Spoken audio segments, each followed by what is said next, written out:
this little Aventik, however you say it, Aventik, 11/6, 4/5 weight spey rod, and it's a sweetheart.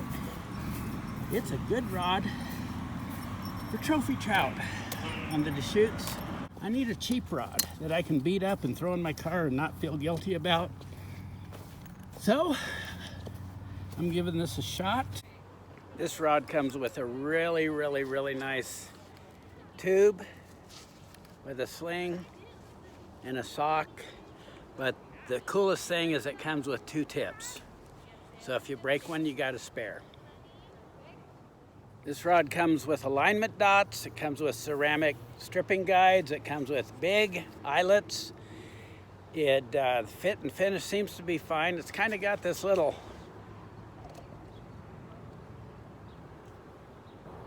part around here where they wrapped it or painted it that's got a kind of swirlies, but I don't think they mean anything. Hasn't broke on me. I've hammered on it. Seems like decent cork, of course. You know, right now. It's got this beautiful reel seat. It's up locking. I wish it was down locking, but this is nice and short. So it's not really gonna matter. Doesn't seem to make a whit of difference on the performance. Nice, light, powerful. One of the reasons I thought I read some decent reviews on it, so I was like, well, shoot, it's got nanocarbon. How could you go wrong? It's like nanorific. And what was I gonna say? Oh yeah, they say it was designed by a Scandinavian Scandicaster guy. So it's, I mean, I've used it, it's legit. I've caught fish on it, I've cast it. We're gonna put one of my new custom Timmy shooting heads on it. Here's a tip for you. I use 40-pound test, Berkley, big game, Trilene Berkley, big game, 40-pound test, mono running line. And I soak it for a couple hours or all night or in the river, and it stays. You don't have to worry about stretching if you soak it in the water. It's gonna stretch or it's gonna sink anyway. It's cheap. There's 2 running lines, in my opinion, that really matter. One is this, cheap, sinks, but it's good enough for fishing. And Veravos Air's running line, it's got air compartments, it floats, it shoots. It's the best, but it's really expensive. And it's for tournament casting.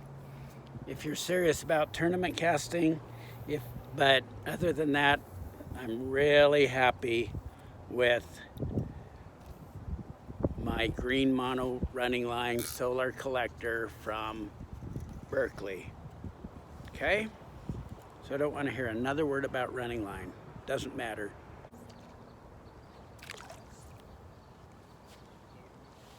And I put this little turkey and ostrich intruder on it that I made with a round head, not a dumbbell. See, I like my intruders really sparse. I don't like them too heavily weighted. See, it's really sparse. So it'll cast easy. It'll fish big. Okay, another added benefit of using one of my flies, it looks like total garbage, a lifeless piece of crap in the water.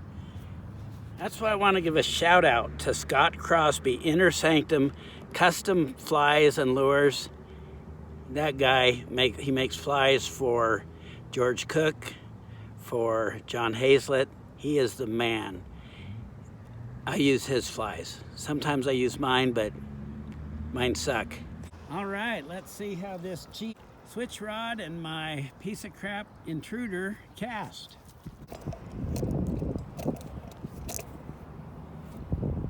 Or not.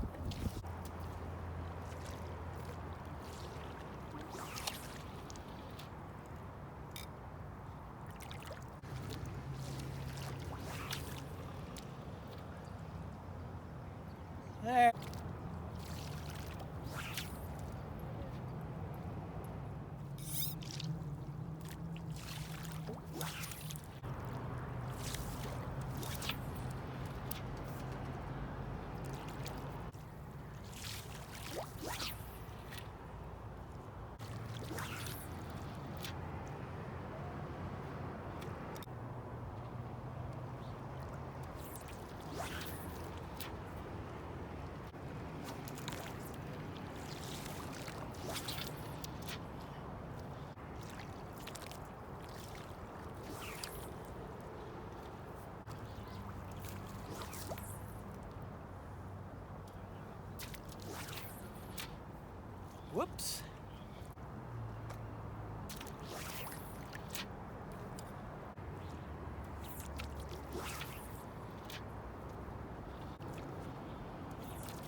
Woo!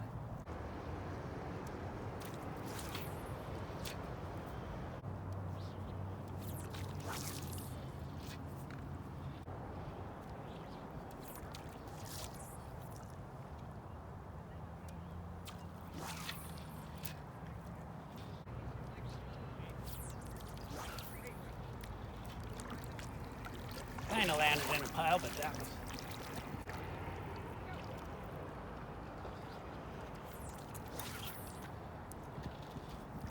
Okay.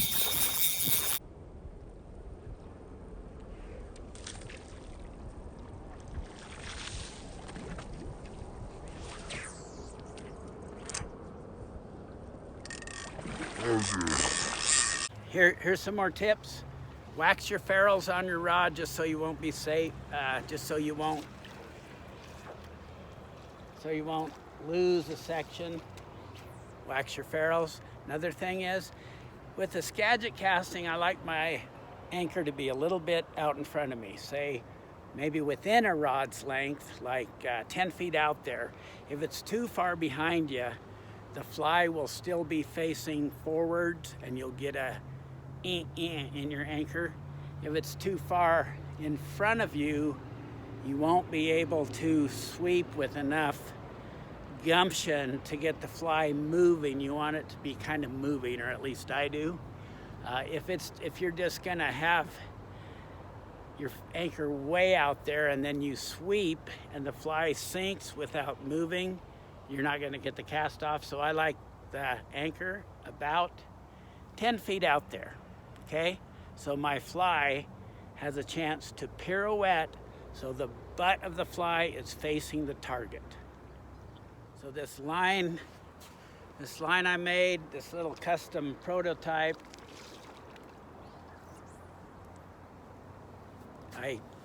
I designed it in mind to cast 12 feet of T10.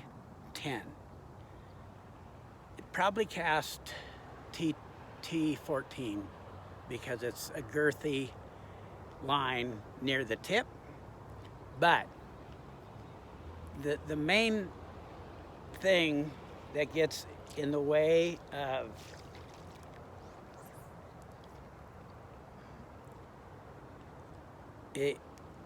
it's pretty doable to cast a pretty heavy sink tip on not the most skookum line.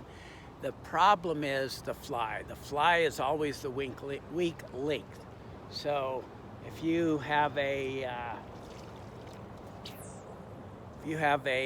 line that you're happy about being able to cast T14, the T14 is there so it'll turn over the big flies. So I like to fish for trout with T8 and for steelhead with something that usually a little heavier, give or take sometimes. But it's all about the fly. The bigger the fly, the harder it is to cast. A heavier sink tip might come in more handy for turning over the big fly, not necessarily for getting it down.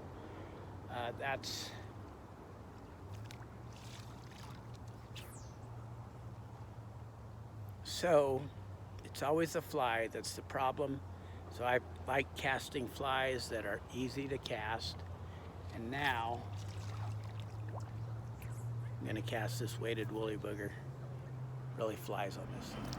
Here's another thing about the continuous motion, continuous load. It's not really a continuous load. The rod doesn't really stay loaded. So there's the temptation to sweep, and then continue the rod moving or out and around and over the top, which is fine. But if you go to advanced, to longer lines, that could bite you in the butt. You know, if you work at it, you can cast any way you want. So what I try to do is I try to sweep out to the 4 o'clock, and then I try to have a very relaxed circle up to the fire position or drift from sweep to relax. Because here's the thing, when you sweep, you don't have to keep the rod moving. The line and the fly and the sink tip are going to be moving through the water to keep the tension on the rod. You can sweep and then relax in your circle up and then cast. And that way you won't be, you know, when you go to cast a longer line, that might make it easier for you to not get a hooey in your D-loop by whipping around to here. Just an idea, just a friendly idea.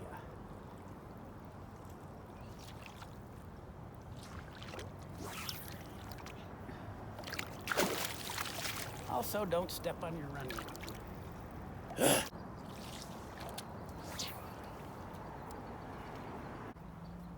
I got 318 grains at 15 feet. For a shooting head, I'll probably take a few more grains. Handle this real nice.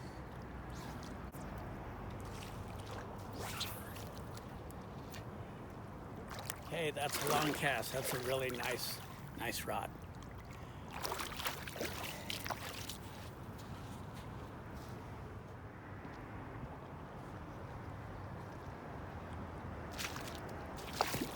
So here is one takeaway. If you plan to advance to longer lines, it's a good idea to keep all your casting the same style. So if you do a continuous load, continuous motion out and around skagit cast, you'll have to continue that for a longer line. But I prefer to lift, sweep, drift, cast. Okay, you can still cast a skagit line with a traditional space stroke. You won't lose tension if you practice that way. And it's a little easier for me anyway to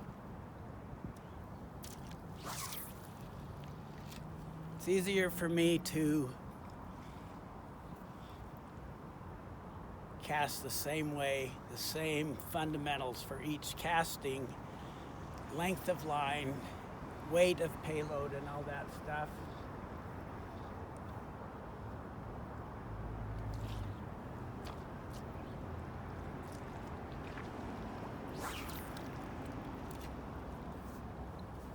If you keep the same fundamentals in mind, and I'm not powering up on the circle up. I'm using a soft, mellow drift to get into firing position.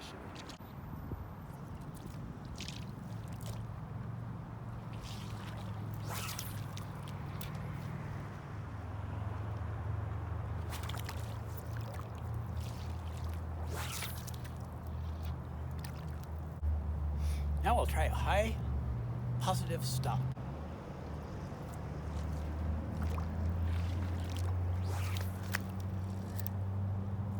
Too high, too positive.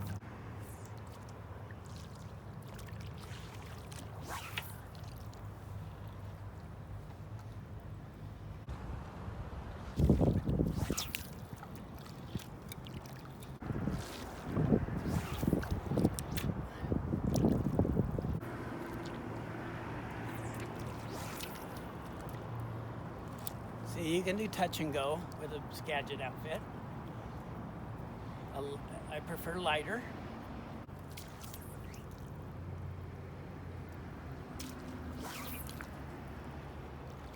See, that's my same kind of long belly stroke. Works just fine with a skagit setup.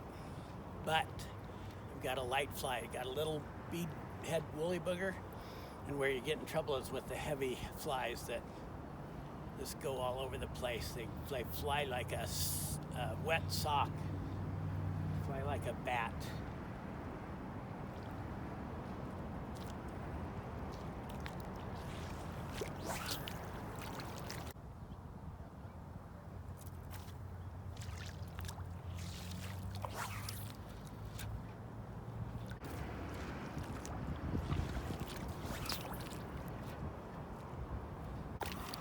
So this is more of a legit, that's a legit brown fly. It's a Scott Crosby dumbbell-eyed. It's perfect for catching a brown in here, and maybe I'll try to do that. But this is more, I would even put a heavier sink tip on to turn this over. But this won't cast as good, but it'll still be really fishable.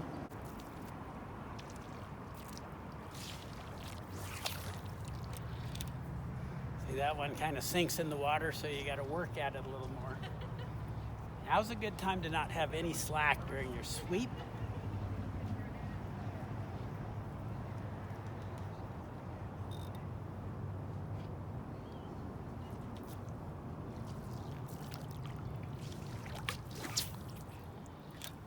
Okay, goes out there, but it almost took my head off.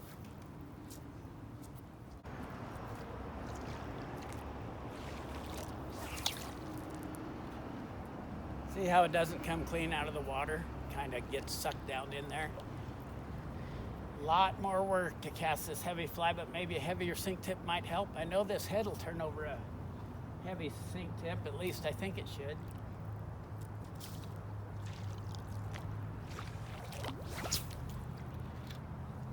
Okay, that's what you got with a heavier fly.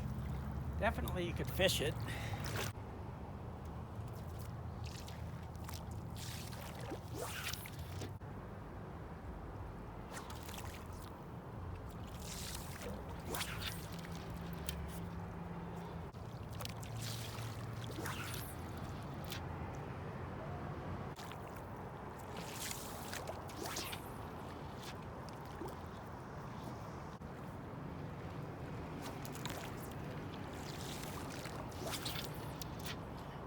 Try throwing a more open loop, in case that offends you.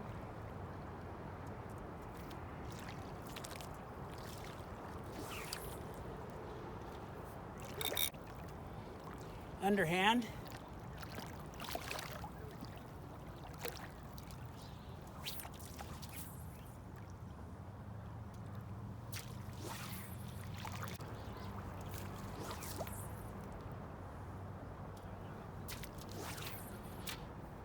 Whoops.